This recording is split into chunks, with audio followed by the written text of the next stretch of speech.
चार का वार देख रहे हैं आप, साथ में आपके शिखा ठाकुर। बिपरजॉय ने गुजरात में तबाही मचाई।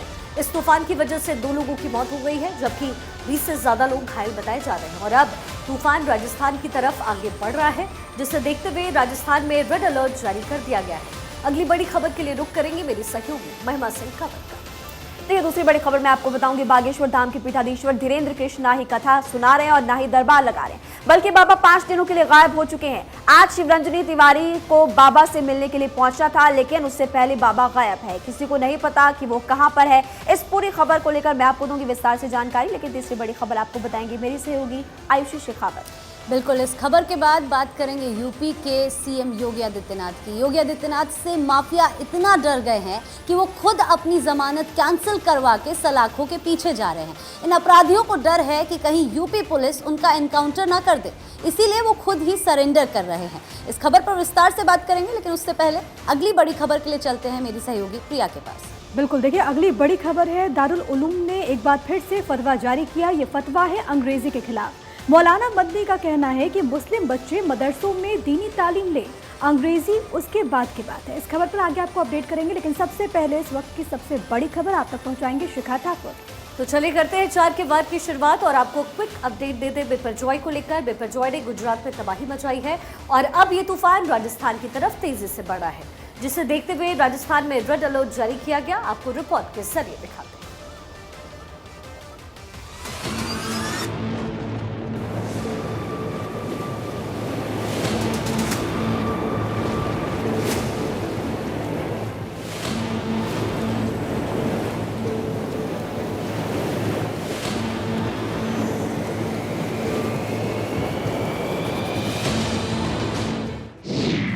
गिरे पेड़, उखड़े खंबे, पानी पानी गांव।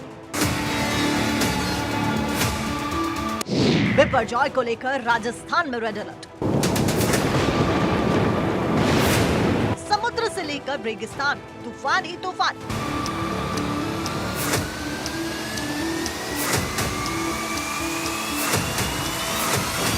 बिपरजॉय तूफान गुजरात के बाद शुक्रवार को राजस्थान पहुंच गया है। बाड़मेर और जालौर में रेड अलर्ट है और यहाँ तेज हवाओं के साथ बारिश हो रही है।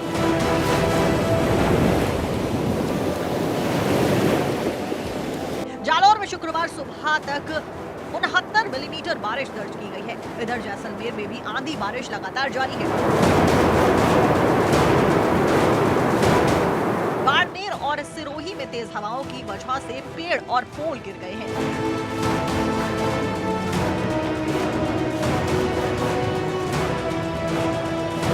तूफान के चलते शुक्रवार और शनिवार को मिलाकर राजस्थान के 5 जिलों में बहुत भारी बारिश के लिए रेड अलर्ट, जबकि 13 जिलों में भारी बारिश का ऑरेंज अलर्ट जारी किया गया है।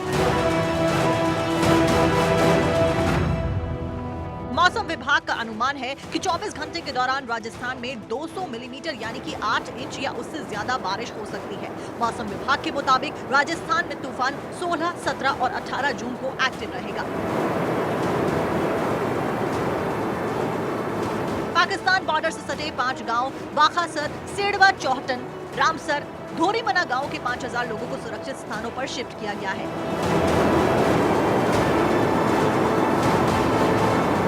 इधर जैसलमेर के डाबला गांव से 100 परिवारों के 450 लोगों को शिफ्ट किया गया है।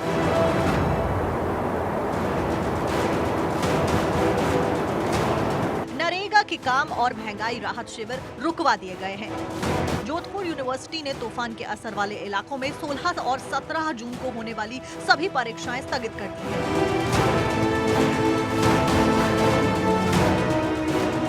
रेलवे ने बाड़मेर जोधपुर के बीच चलने वाली पैसेंजर ट्रेन को 2 दिन नहीं चलाने का फैसला किया है।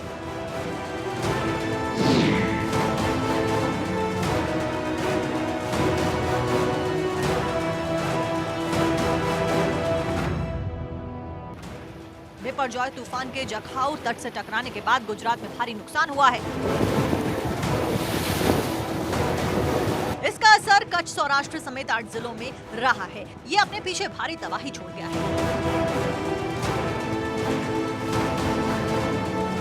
जगह जगह पेड़ और खंभे गिर गए। तूफान के कारण भावनगर में 2 लोगों की मौत हुई है, वहीं 22 से ज्यादा लोग घायल हुए हैं।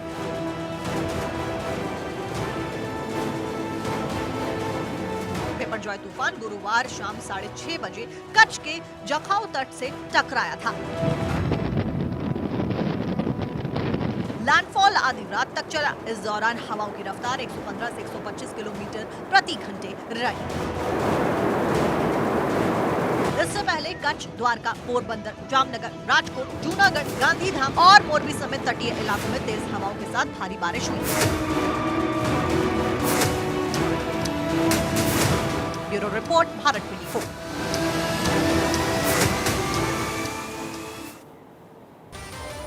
और चलिए अब आगे बढ़ते हैं। यूपी में सीएम योगी ने माफिया राज की कमर तोड़ दी है।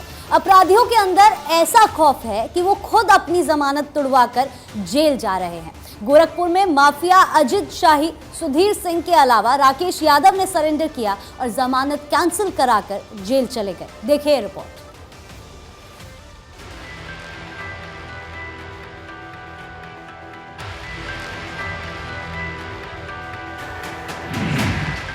योगी का हंटर सरेंडर धड़ाधड़, खत्म गुंडई का खेल, अपराधी चले जेल, खाकी का खौफ, डाउन हुआ जोश,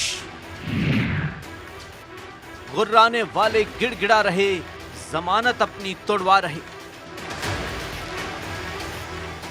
इसे इस माफिया को मिट्टी में मिला देंगे।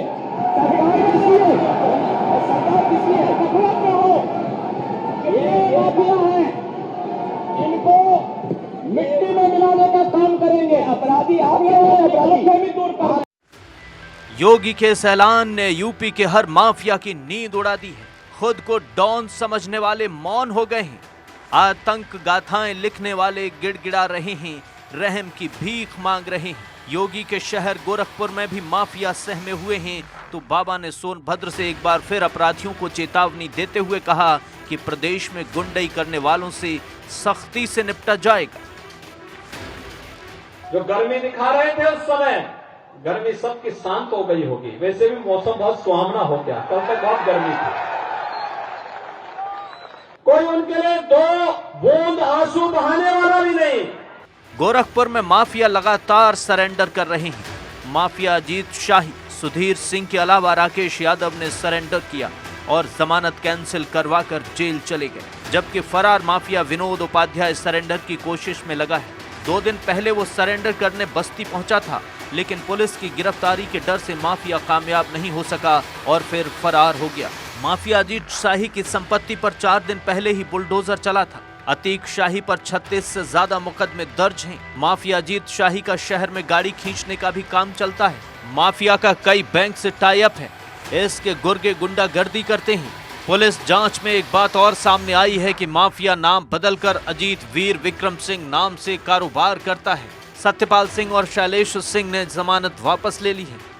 माफियाओं के परिवार सहयोगियों की लिस्ट तैयार हो रही है।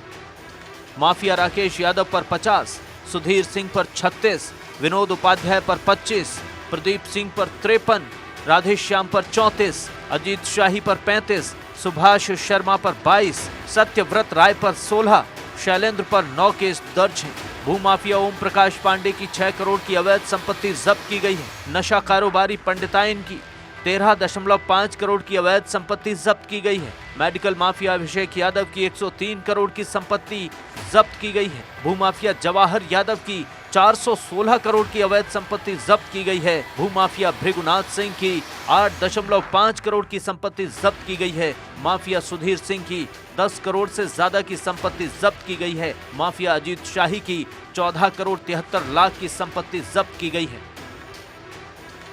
अपराध और माफिया को लेकर योगी की जीरो टॉलरेंस की नीति है। योगी किसी भी कीमत पर माफियाओं को बख्शने के मूड में नहीं है, इसीलिए लगातार पूरे यूपी के साथ साथ गोरखपुर में भी एक्शन देखने को मिल रहा है। Bureau report, Bharat 24। वहीं दारुल उलूम ने एक बार फिर से फतवा जारी किया है। इस फतवे में मुस्लिम छात्रों से कहा गया है कि वो अंग्रेजी भाषा ना सीखें। दीनी तालीम के दौरान उर्दू, अरबी और फारसी के अलावा किसी और भाषा मसलन अंग्रेजी की शिक्षा न ली जाए। अगर कोई छात्र दीनी तालीम के दौरान अंग्रेजी आदि भाषा सीखते हुए पाया गया तो उसका दाखिला रद्द कर दिया जाएगा। एक रिपोर्ट हम आपको दिखाते हैं। दारुल उलूम का विवादित फतवा,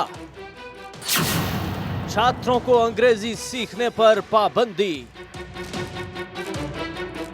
यूपी के सहारनपुर में स्थित देवबंद दारुल उलूम विश्वविख्यात शिक्षण संस्थान, लेकिन इसके एक नए फरमान से बखेड़ा खड़ा हो गया है। दारुल उलूम में तालीम हासिल करने के दौरान बच्चों को अंग्रेजी न पढ़ने का फरमान जारी किया गया है। यही नहीं, दारुल उलूम में कहा गया है कि दीनी तालीम के दौरान उर्दू, अरबी और फारसी के अलावा किसी और भाषा मसलन अंग्रेजी की शिक्षा न ली जाए। अगर कोई छात्र दीनी तालीम के दौरान अंग्रेजी आदि भाषा सीखते हुए पाया गया तो उसका दाखिला रद्द कर दिया जाएगा।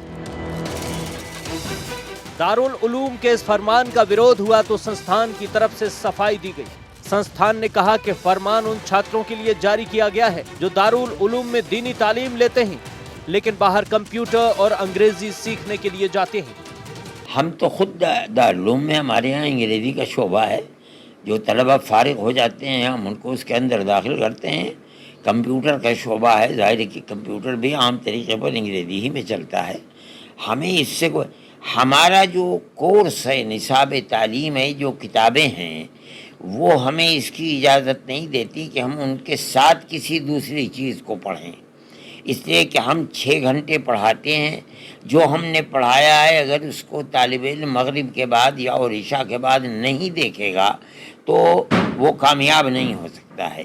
जो आपका जी चाहे बने, लेकिन हमारे यहाँ पढ़ते हुए आप जो हम पढ़ाते हैं उसकी तरफ तवज्जो न दे करके कुछ और पढ़ें, दारुल उलूम इसकी इजाज़त नहीं देता है। दारुल उलूम के संचालकों को सीधा सीधा 2 शब्दों में एक बात कहना चाहता हूँ कि ये भारत है, ये भारत संविधान से चलता है, शरीयत से नहीं चलता है।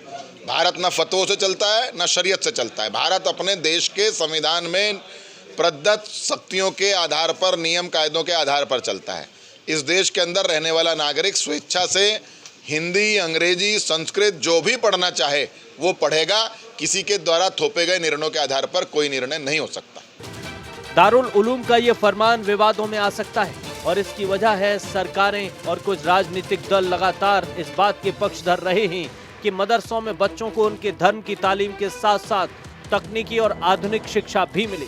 यही नहीं, मांग यहाँ तक उठती रही है कि मदरसों में पढ़ने वाले छात्रों को मौलवी बनाने के अलावा डॉक्टर या वैज्ञानिक बनाने के लिए भी शिक्षा दी जानी चाहिए। लेकिन जिस तरह से दारुल उलूम ने अंग्रेजी पर बैन लगाया, वैसे में तो यही कहा जाएगा यहाँ पढ़ने वाले बच्चे कैसे दुनिया के दूसरे बच्चों से मुकाबला कर पाएंगे। Bureau report, Bharat 24।